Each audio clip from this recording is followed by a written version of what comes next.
이번 시간에는 좀 전에 예고해드린 대로 이제 연구자로서의 박용수를 만나보도록 해보겠습니다. 성공회대학에서 지금 박사과정 하신다고 들었는데요. 그걸 제가 이제 연구자로서 뭐 달란트나 소명이 있어서 갔던 건 아니고요. 네. 제가 이제 지역에서 2010년까지 광진 자활센터에 있다가 이제 한국자활협회라는 이제 중앙조직에 가서 일을 하게 됐어요. 그러면서 자활의 현장부터 정책이나 이슈를 다루는 협회까지 쭉 다 있어 봐서 그거를 박사 논문으로 써보지 않겠냐. 그래서 뭐 자활 제도의 결정 과정, 자활 제도가 생기면서 그것이 정권이 바뀌어가면서 그 제도가 어떻게 변화했는지, 그리고 실제 그것을 결정하게 된 주요 요인과 사람은 누구였는지 이런 논문을 좀 써보자라고 해서 그때는 혹 해서 들어갔는데 가만히 이제 보니까 아니 자활 제도가 다 결정됐는데 그 결정 과정을 뭐하러 또 연구하지? 그거는 뭐 별로 동기가 안 생긴다. 그래서 이제 그만뒀어요. 네. 아, 그만뒀어요? 그만뒀다고요? 네, 그만뒀는데 박사 과정을 아예 그만뒀다고? 아니, 네. 논문. 박사 과정을. 그래서 한 2학기 정도 다녔는데 나머지 2학기를 다니면 이제 수련을 하잖아요. 그래서 네네. 그 돈이 아까워가지고 돈이 아까워서 또. 네, 2014년도에 들어가서 재작년에 수료가 끝났어요. 그러니까 다니다가 휴학하고 다니다 휴학하고 수련하셨네. 네, 자활의 이제 제도 결정 과정이 아니라 제가 있는 이제 네트워크, 광진 사회적 경제 네트워크가 우리나라에서는 서로 친밀감이 형성되고 사회적 자본이 형성되면서 상호 거래가 일어나고 그게 시스템이 돼서 그 시스템으로 운영되는 이제 최초의 사례라고 볼 수 있어요. 그래서 이게 어떻게 가능했는지 그 사회적 자본은 어떻게 시작됐고 확대되고 재생산하고 있는지와 관련돼서 연구를 좀 해봐야 되겠다 이런 생각이 들었고요. 이제 그 이유 중에 하나는 저희 광진구 옆 동네인 강동구 또는 성동구 이런 쪽하고 교류를 하거든요. 그쪽도 저희 광진구처럼 그렇게 좀 됐으면 좋겠는데 그 요인을 명확히 분석을 해서 한번 접목을 좀 해보려고 해요. 그래서 그 요인과 관련된 연구를 좀 해보려고 합니다. 그게 저기 박사학위 논문으로? 네, 박사학위 논문으로. 네. 그러니까 광진 모델을 이제 다른 지역에 좀 전파하고 싶은 욕구가 있으시군요. 그리고 그 역할들을 당연히 사명감을 갖고 좀 하긴 하셔야 될 거 아니에요? 사명감은 없어요. 아, 네. 이왕 박사 논문 써야 되는 거. 가르쳐 줄만. 그게 사명감이죠, 뭐. 지금까지 살아오신 궤적이나 활동의 근원을 보면 계속해서 이제 가난이라고 하는 화두가 계속 붙어 있는 것 같거든요. 연구자로서 이 가난이라고 하는 걸 좀 어떻게 좀 정의 내리고 있고 바라보고 있는지 좀 얘기를 해주실 수 있을까요? 가난을 연구자 이전에 저한테는 가난이 아픔입니다. 그래서 그 아픔을 해소하기 위해 또는 그 아픔을 치유하기 위해 끊임없이 활동했던 것 같고요. 그 아픔이 개인적으로 돈을 벌어 봤는데 실제 그 아픔이 치유되지는 않았었고 그래서 저와 비슷한 아픔을 가진 사람들하고 같이 만나면서 그 문제를 같이 해결하면서 실제 제 아픔이 치유됐던 과정인 것 같아요. 그래서 가난의 문제를, 가난의 아픔을 개인이 아닌 아픔을 함께 하고 있는, 아픔을 같이 하고 있는 그런 사람들과 같이 아픔을 나누면서 같이 해결하는 것이 일정 정도의 의미가 있다고 보고 저는 만약에 연구자라면 그 의미를 좀 더 다시 한번 고찰하고 싶긴 합니다. 가난 사실 해결을 위해서는 지금까지 썼던 방법들은 대부분 뭐 정부에 의해서 사회복지 제도 이걸 통해서 가난을 해결하기 위해서 노력을 했는데 지금 박용수님께서는 어떤 사회적 경제라는 방식을 통해서 가난을 극복해보기 위해서 지금 노력을 하고 계시는데 그렇다면은 그 사회복지 제도와 그 다음에 지역에서 하고 있는 사회적 경제 어떤 차이점이 분명히 있을 것 같고 이 이점 중요성이 있을 거라는 생각이 들거든요. 그래서 이 관점의 차이들 이런 것들을 조금 설명해 주시면 좋을 것 같아요. 사회복지라고 하는 것은 특히 자본주의 시장경제에서 사회복지는 자본주의 시장경제가 활성화된 나머지 세금을 가지고 시장 경제 밖에서 사회복지를 하는 거예요. 그것도 국가가 세금을 애원하든 강제로 세금을 받아서 그 잉여가지고 사회복지를 하는 거예요. 이제 그것은 뭐냐면 구조적으로 시장 경제가 활성화되지 않으면 세금을 못 걷고 그 세금이 커지지 않으면 사회복지가 완성이 되지가 않아요. 그래서 사회복지가 어느 정도 확대되려면 시장 경제가 확대돼야 돼요. 이게 이제 모순이거든요. 그런데 이제 사회적 경제라고 하는 것은 세금으로 사회복지를 하는 것이 아니라 자본주의 시장 경제 자체를 사회복지로 전환하는 거예요. 그러니까 경제 자체를 양육강식, 승자독식의 경제가 아니라 사회복지가 필요한 사람들, 대상들이 실제 경제 안에서 배제당하지 않고 같이 경제활동을 하면서 그 경제 자체가 사회복지가 되게 하는 것, 그게 사회적 경제 운동이고요. 그래서 사회적 경제 운동은 하나의 기업이 성장하고 매출이 높아지는 것이 아니라 일정 정도의 공동체나 또는 호혜 시장을 형성하는 것, 그러니까 블록을 형성하는 것, 네트워크를 형성해서 그 네트워크 안에 호혜 시장이 경제를 이루어가는, 그래서 자본주의 시장 경제를 대체하는 활동이 사회적 경제라고 볼 수 있습니다. 어쨌든 사회복지학을 전공하셨잖아요. 아, 그렇죠. 네. 근데 그러한 관점을 갖게 된 뭔가 계기가 있을까요? 사회복지 쪽은 제도나 일정 정도 국가가 만들어가는 것 중심이었다면 제가 현장에서 경험한 사회적 경제는 없는 사람들끼리 같이 무엇을 만들어가면서 자기의 가난의 어려움을 해결하는 그런 과정이었기 때문에 저한테는 그게 비교가 좀 됐고요. 저만 해도 지금 제가 사는 집이 공동체 주택이에요. 협동조합이 만든 공동체 주택에서 살고 있고, 그리고 제가 출근하는 곳이 시민자산화를 만든 건물에서 출근하고 있고, 또 일하는 모든 것이 네트워크 안에 있기 때문에 실제 제 개인의 소득과 삶은 사회적 경제 안에서 이루어지거든요. 그 풍족하게. 그렇기 때문에 실제 사회적 경제를 통해서 일정 정도의 하나의 공동체 경제 블록을 만들 수 있다. 이건 가능하다고 보고요. 사회복지의 제도 기반에서 대안이 될 수 있다. 이렇게 생각됩니다. 어찌됐건 국민기초생활보장제도라든지 네. 이걸 통해서 어찌됐건 일정 정도 빈곤을 완화하긴 했잖아요. 그렇죠. 네. 그럼에도 불구하고 부족한 점, 아까 시장 경제를 확산시킬 수밖에 없는 어떤 구조적 모순이 있다. 그거 외에도 분명히 부족한 부분이 있었기 때문에 사회적 경제를 선호하신 거라고 생각이 드는데. 일단 이제 제도 기반으로 되면 그 제도를 운영하는 사람과 그 제도를 참여하는 사람의 계급이 형성돼요. 그 제도를 운영하는 사람은 관리자가 되고 그 제도에 일정 정도 수혜를 받는 사람은 수혜자가 되거든요. 그 관계는 어쩔 수 없어요. 어떻게 보면 계속해서 얘기해왔던 관계라고 하는 부분이 있어서 그런 시혜적 관계라고 하는 것은 분리되는 관계잖아요. 누구는 주는 사람이고 누구는 받는 사람의 관계. 근데 사회적 경제라고 하는 것은 함께 한다라고 하는 것에 있어서 이미 분리되지 않고 관계성을 갖는 거니까. 배제되지 않고. 그러니까 사회보장제도는 배제되는 어떤 그렇죠. 그런 제도로 좀 역할을 하고 있어서. 그게 아마 이제 박영수 선생님이 아마 살아오신 삶의 방식과 비슷하기 때문에 그런 것 같아요. 네네. 제가 이제 앞에 못 얻어서 제 가난의 문제를 돈을 버는 방식으로도 해결하려고 그랬고, 관계를 통해서 해결하려고 했는데, 실제 돈을 개인이 번다는 것에 대한 행복감은 크진 않은 것 같아요. 그런데 그거를 관계를 통해서 물질적인 어려움이 극복됐을 때의 행복감은 저는 이렇게 사회적 행복감, 사회에서 느끼는 행복감이라고 생각하고요.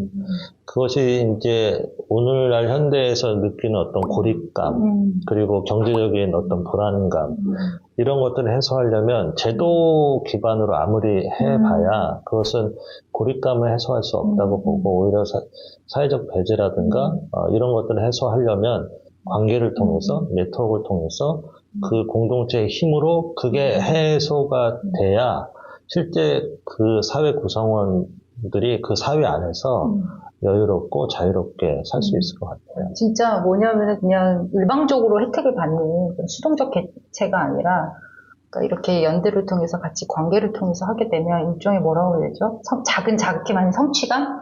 그쵸. 시민적 어떤 효능감, 자존감 네. 뭐 이런 것도 되게 높아질 것 같다는 생각이 모두가 다 같이 네. 가질 수 있는 거죠. 예, 예. 뭐 물질적으로 엄청나게 불을 충족시키지 못하더라도 같이 함께 있다라는 것만으로도 뭔가 해결하고 있다라는 것만으로. 그게 이제 구체적으로 사례가 있는데 광주인 주민연대에 참여했던 자활의 수급자분들이 주민연대 회원으로 가입하면서 일정 정도 시민성을 획득하는 과정을 연구한 바가 있거든요. 이제 그거는 뭐냐면 수혜자죠. 네. 수혜자가 자활센터에 왔다가 광주인 주민연대 회원으로 가입하면서 수평적인 조직을 체험하고 그 안에서 일정 정도 프로그램이나 어떤 집회에 참여하면서 아, 내가 그냥 나 혼자 힘든 것이 아니라 우리 지역사회가 있다. 지역사회에 대한 관심, 이웃에 대한 관심이 생기기 시작했고 그 관심이 생기면서 공동체가 되게 중요하다. 공동체에 대한 애정이 생기기 시작했고 아 그래서 내가 좀 헌신해야 되겠다라는 공익성이 생기기 시작하는 거예요. 그래서 그렇게 한 사람이 공익적인 인간으로까지 이렇게 성숙할 수 있는 것은 일정 정도의 그렇게 관계 중심 또는 시민사회에 다시 자신이 나가서 관계를 회복하는 그런 과정이 그런 결과를 만들어낸다고 생각해요. 광진 주민연대에 참여하는 주민들의 어떤 시민성 관련된 연구를 해주셨는데 그거는 너무 흥미로울 것 같아요. 우리 다 같이 한번 읽고 한번 공부해 볼 필요가 있을 것 같고요. 이거 외에도 다른 또 연구 성과물들이 있나요? 네네. 왜 광진 사회적 경제 네트워크에서는 상호거래가 그렇게 활성화될 수 있었을까? 이제 다른 지역의 네트워크는 상호거래가 그렇게 네트워크 안에서 조직된 상호거래가 없는 거예요. 그냥 아름아름의 관계인 거죠. 어떻게 광산넷은 상호거래가 될 수 있었을까? 이 연구를 했었어요. 그래서 여러 가지 요인을 좀 뽑아냈습니다. 예를 들면 시스템적인 요인, 그리고 게임 이론에 근거한 일정 정도의 헌신자가 있어야 되고 그 헌신자만 있으면 실제 상호 거래, 사업이 활성화되진 않고 실제 협력자가 있어야 되는데 그 협력자도 적극적으로 협력해주는 사람이 있고 또는 이익이 돼야 협력해주는 사람이 있고 협력을 안 하는 사람 이렇게 있는데 실제 헌신자가 활동을 할 때 적극적인 협력자의 도움을 얻어서 처음엔 활동을 하기 시작하는데 그런 활동을 하다 보면 적극적이지 않는 이익이 되는 협력자가 협력을 하기 시작해요. 그런데 이익이 되는 협력자가 중요한 게 뭐냐면 헌신자하고 적극적인 협력자는 이익이 안 돼도 협력을 하는데 그러면은 비즈니스가 안 되잖아요. 그런데 이익이 되는 사람이 들어오면서 실제 그 협력을 이익이 되게 전환하는 거예요. 그러면서 이 효능 있는 조직이다. 실제 돈을 버는 조직이 되어가는 거고 그렇게 되면 협력하지 않던 사람도 협력하게 된다. 이런 이제 게임 이론에 근거한 내용이고요. 영성과 운동에 대한 관심이 좀 많아요. 이제 그 부분은 왜 그러냐면 이제 시민운동이나 이런 활동을 한참 하다 보면 스스로 고갈되거나 소진되기도 하고 또 한쪽 방향으로 많이 굳어지기도 해요. 이제 그런 것은 저는 어떤 조금 오버한 얘기지만 영성이 그 안에서 계속적으로 기반되고 영성이 성장해야 된다고 보거든요. 이제 그런 입장에서 영성과 운동의 어떤 관계랄까, 영성과 관계의 문제 이런 것들 조금 연구하고 싶긴 해요. 되게 어려운데요. 영성을 기반으로 한다. 그 영성이란 뭔지 그리고 또 특히 사회운동하고 연결해서 어떻게 이해하고 우리가 또 실천을 해야 하는 건지. 영성은 뭐 편하게 얘기하면 신적인 인격이 사람 안에 있는 거예요. 그러니까 이제 기독교적으로 얘기하면 하나님이 사람을 창조할 때 그 안에 그러니까 신적인 인격을 담아서 창조했다고 하거든요. 그래서 사람이 신적인 인격을 가질 수 있는 하나의 속성을 영성이라고 하고 그 신적인 인격이 성숙하면 성숙할수록 성자가 되는 거고 그래서 영성은 사람이 하나님다워지는 그 속성 또는 동물과 차별되는 그런 속성이다 이렇게 보시면 될 것 같습니다. 그럼 양육강식 승자독식이 아니라 어떤 세상을 그러니까 보시는 거죠? 그 하나님의 속성이라고 하는 것은 기본적으로 사람과 사람 간의 평화, 그리고 생물과 사람 간의 평화.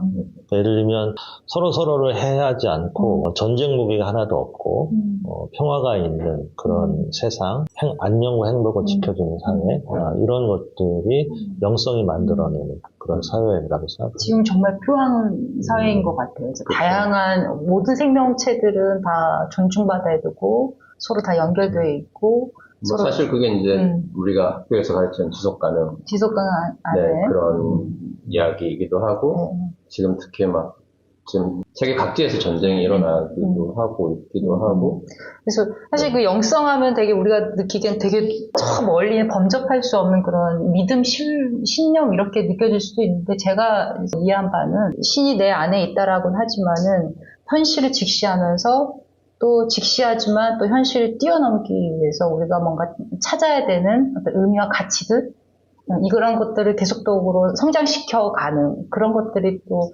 영성이라고 좀 이해할 수도 있겠다는 생각이 듭니다. 네네, 그렇죠. 그게 이제 자연스러운 게, 제가 이제 만나는 처음에 시작했던 가난한 사람들, 그리고 지금은 사회적 기업 대표들을 보면 그 안에 아픔이 있어요. 네. 그러면 그 아픔을 제가 해결해 줄 수는 없지만 함께 하면서 이야기하면서 그 문제를 해결하는 거죠. 해결해 나가는 거죠. 그러니까 그것이 자연스럽게 서로의 신뢰를 회복하고 영성을 조금씩 만들어가는 과정이라고 생각해요. 네. 뭐 아무튼 얘기만 들어도 되게 흥미롭고 재밌는 연구가 될 것 같다는 생각이 좀 드는데요. 앞으로 좀 기대가 됩니다. 언제 나올지는 모르겠습니다만. 나올 수 있겠죠? 예. 혹시 마지막으로 연구소도 최근에 또 뭐 광진에 또 연구소, 지역 연구소도 만드셨다고 들었고요. 뭐 그러면 그 연구소에서 또 기획하고 있는 또 연구 주제나 이런 게 또 있지 않을까 싶기도 한데요. 네, 저희 연구소에는 박사만 5분 계세요. 뭐 저도 거기 들어가 있으니까. 네. 같이 함께 연구하고 연구만 할 게 아니라 그 연구를 통해서 실제 지역사회를 같이 변화시키고 같이 성장하자 이런 목적으로 만든 연구소이기 때문에 각자 연구하시는 분들의 연구하고 싶은 주제들이 있어요. 이제 그걸 혼자 연구하기보다는 같이 팀이 돼서 서로 도와주면서 특히 저희는 다 현장에 있기 때문에 그 현장을 제공해 주면서 연구를 할 수 있도록 그렇게 해 주시는 거고 또 하고 싶은 연구만 하는 게 아니라 약간의 수익이 필요하기 때문에 일정 정도 하려고 하는 연구자가 있으면 연구 용역도 따가지고 좀 해보겠다 이렇게 계획하고 있습니다. 이 연구소에 같이 참여하고 싶네요. 아 그래요? 여기는 아직 안 하셨어요? 저는 이미 하고 있어요. 사양하겠습니다. 뭐 나 때문이야 뭐야? 지금 동시에 유튜브 채널을 3개나 구동하고 계세요. 네, 3개. 3개. 아주 욕망덩어리이십니다. 우리 박윤수 선생님. 네네. 근데 활동도 하고 연구도 하고 유튜브까지 되게 사실 좀 믿기 어려운 지금 상황인데 이거 어떻게 가능할까요? 이게 엄청 부담스러우실 텐데. 네. 유튜브를 예산을 넣어서 조금씩 해왔었어요. 그래서 회원사들의 소개나 상품 소개 이런 것도 계속 올라가 있었는데 최근에는 예산을 안 넣으니까 이게 이제 뭐 찍기도 뭐 안 하고 노출도 안 되는 거예요. 그래서 제가 그거를 좀 더 활성화해 보겠다라고 해서 회원사의 대표를 만나서 쇼츠로 인터뷰를 따거나 뭐 각 분과 회의에 들어가서 그 회의하는 모습을 이제 찍는다든가 회원사의 서로 이해를 돕는다든가 회원사의 구성원들의 얼굴을 자꾸 노출시켜준다든가 이제 이러한 의도로 좀 시작했고요. 그리고 제가 광진주민연대 대표를 상임 대표를 작년에 맡으면서 광진주민연대의 목표가 회원 10,000명이에요. 지금 500명 회원인데 이게 한참 10,000명이면 한참 가야 되잖아요. 숫자가 모자르기 때문에 그러면 다른 방식을 써야 되겠다라고 해서 주민연대의 유튜브를 시작했어요. 그래서 그 유튜브는 지역에 있는 시사 문제를 다루고 지역에 있는 사람들을 초빙해서 그 사람과 맞닿아 있는 시사 얘기를 일주일에 한 편씩 1시간으로 온라인으로 라이브를 하고요. 그 두 가지를 운영하다 보니까 이제 유튜브에 점점 관심을 갖게 되면서 그 광선넷이라는 또는 광진주민연대라는 공식적인 채널에 올리기에는 조금 이상한 까리한 약간 밥 먹고 술 먹는 뭐 이런 거 이런 것도 찍고 싶은데 그래서 그런 것들을 찍어서 제 개인 유튜브 용수왈이라는 거를 개설해서 용수가 말하길. 용수가 말하길. 용수왈. 세계 유튜브 이제 그렇죠. 오늘 자막에 쫙쫙 세 개 네네네. 나갑니다 지금. 네. 광산의 네. 광진주민연대 여기다 이렇게 글을 딱 써주세요. 광진주민연대 용수왈. 여기 얼굴 앞에다 써주세요. 이렇게 세계 유튜브를 하고 있고요. 자, 그러면 유튜브 채널 운영에 있어서 유의할 점이나 뭐 이건 좀 신경 써라 이런 건 이렇게 그러니까 조언을 저희처럼 좀. 네. 네네네. 유튜버를 네네. 하는 사람들한테. 근데 제가 3개월짜리예요. 네네. 그럼에도 말씀드리면 네. 저는 이제 광산넷은 6천 명이 서로 이해하고 그 채널을 통해서 서로의 상호거래, 물건과 서비스까지 판매하려고 하기 때문에 하는 거고요. 광진주민연대도 지역에 좀 더 이슈나 인사들을 초대해서 알리기 위해서 하는 거예요. 그다음에 제 용수활은 제 취미로 하는 거고, 그래서 정확한 목적이 있어요. 그러니까 그 하나하나마다. 특히 이제 용수활 같은 경우에는 제가 회의 때 이 얘기는 좀 하고 싶은데, 못하는 약간 교조적인 말이 있잖아요. 교조적인 라떼는 말이야, 뭐 이런 거. 알려주고 싶고, 뭐, 그런데 훈계 뭐 이런 거. 그거는 이제 못하니까, 용수왈.